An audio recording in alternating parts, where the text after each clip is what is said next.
તો અમદાવાદમાં સજ્જો છે TV9 ગુજરાતીનો સૌથી મોટો વૈચારિક મંચ Adani present what Gujarat thinks today. દિવસભર દિગ્ગજો આ વૈચારિક મંચમાં ઉપસ્થિત રહી પોતાના વિચારો રજૂ કરશે, જેમાંથી સૌથી પહેલા જોડાયા રાજ્યના નાયબ મુખ્યપ્રધાન હર્ષ સંઘવી। આવો જાણીએ તેમના અનુભવ। ગુજરાત થિંક્સ ટુડે નાયબ મુખ્યમંત્રી આપણી સાથે છે, તેની સાથે વાત કરીશું। સર, શું કહેશો વોટ ગુજરાત થિંક્સ ટુડે ઉપર?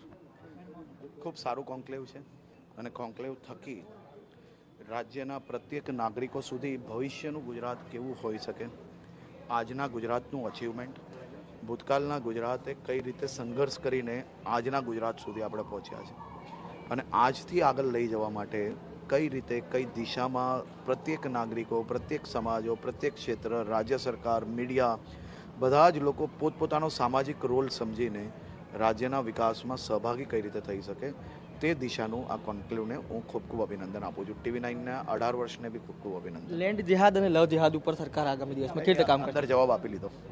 સ્વાભાવિક રીતે આ હતા નાયબ મુખ્યમંત્રી હર્ષ સંઘવી કે જેઓ ગુજરાતના આ કામને ખૂબ બિરદાવી રહ્યા છે અને વોટ ગુજરાત થિંક્સ ટુડેની તારીફ કરી રહ્યા છે।